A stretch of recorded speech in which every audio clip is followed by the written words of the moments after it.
Carb news. Think of your favorite nightly newsman or newswoman. Turn on the TV in your head and have them broadcast the nightly news. Except they are broadcasting, you are craving pizza. Hear them recite this news over and over again. You are craving pizza. See them recite this news over and over again. You are craving pizza. Feel them recite this news over and over again. You are craving pizza. See them pass the news to another anchor who recites it again. You are craving pizza. You are not eating pizza, you are craving pizza. Clean cravings and dirty cravings. Clean cravings are the cravings you feel in response to internal metabolic stimuli, hunger, and external cues. Someone mentions Dairy Queen. Dirty cravings are the cravings you get when you needlessly struggle to control, eliminate, or avoid your clean cravings. Carb bubble. Imagine you are a soap bubble. When big bubbles collide with small bubbles, the small bubbles are absorbed into the big ones. You are a bubble moving down a path you have chosen. Suddenly, a carbohydrate craving bubble appears in front of you and says, "Stop." You stand there for a few seconds, and when you move around, over or under the craving bubble moves quickly and blocks your path. You have two choices. You can stop moving in your valued direction, or you can collide with the carbohydrate craving bubble and continue on with it inside you. In order for you to continue in your valued direction and lose weight, you have to collide and absorb the craving bubble. See yourself collide with the craving bubble and absorb it. Feel yourself collide with the craving bubble and absorb it. Collide with the craving bubble and absorb it. The carb chessboard. Imagine a chessboard with black and white pieces. You are the white pieces, your carbohydrate cravings are the black pieces. The good white pieces are on your side of the board. Your bad black carbohydrate cravings are on the other side. You get on the back of the white queen and ride into battle, fighting the war against your carbohydrate cravings. The problem is you're at war with yourself. Your carbohydrate cravings, which are a part of you, are your enemy. You're also on the same level as your cravings, so they are as big or bigger than you are. The more you fight your cravings, the harder they fight back. The more you fight your cravings, the more central to your life they become, the more habitual, the more domineering, the more linked to every area of living.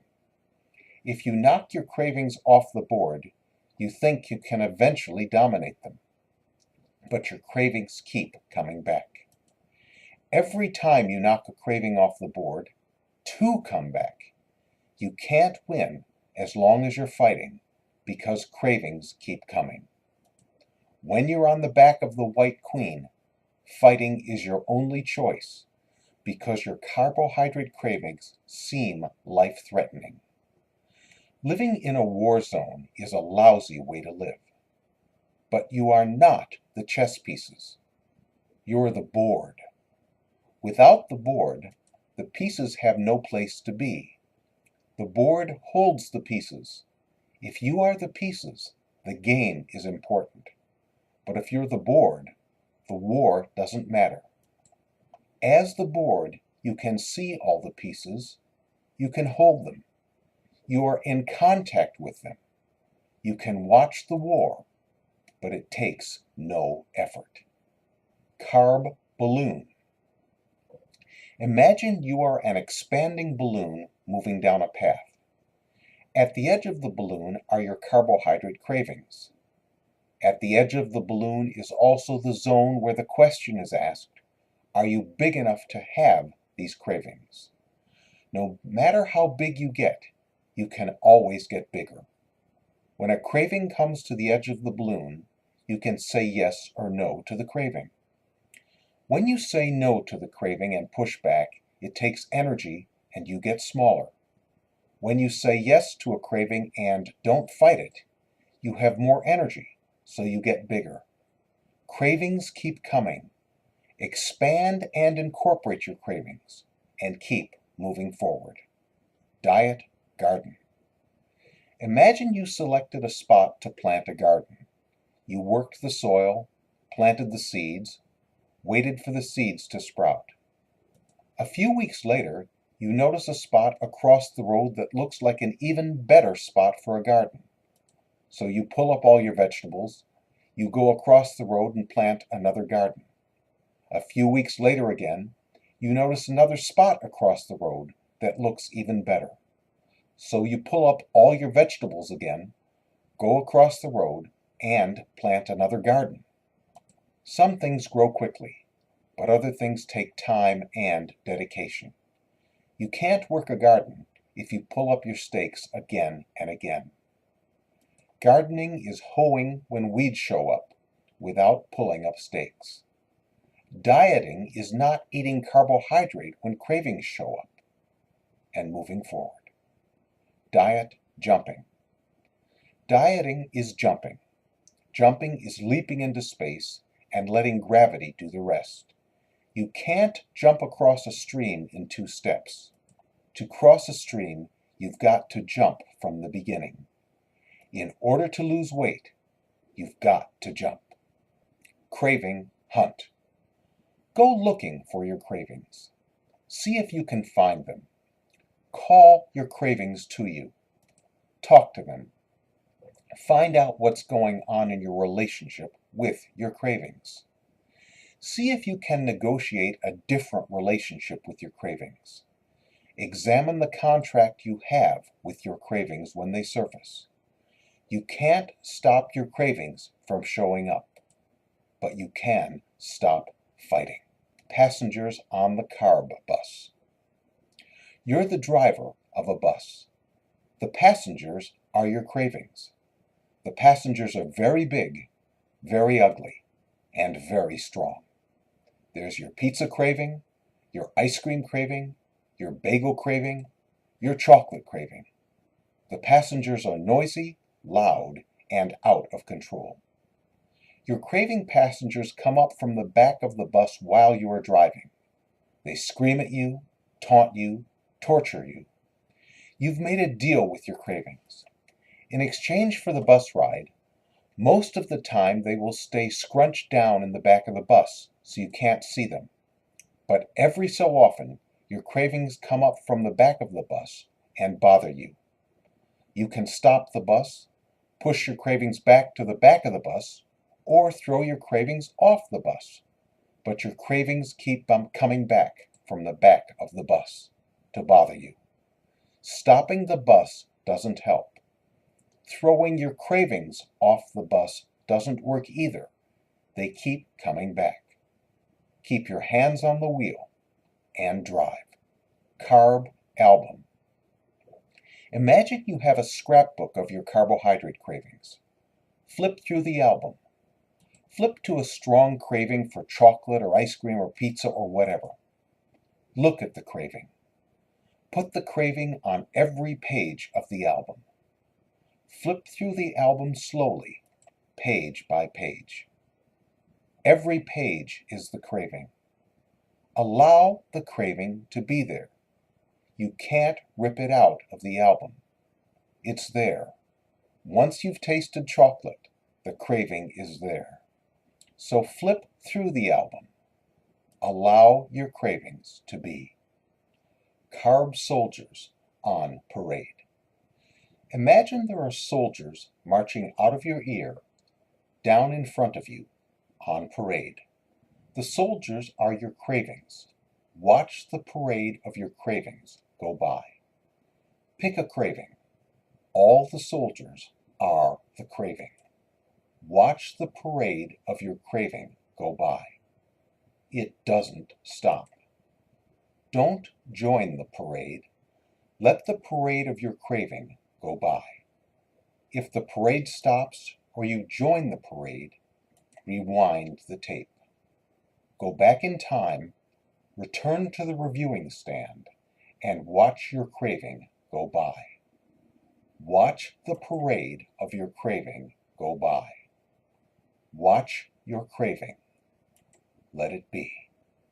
Carb storyline. Think about your carbohydrate cravings. Think about how your carbohydrate cravings have impacted your life. Think about the price you pay for your carbohydrate cravings. Think about how much control you have over your carbohydrate cravings. You have no control over your carbohydrate cravings. Leave them alone, and they'll leave you alone. Carb keys.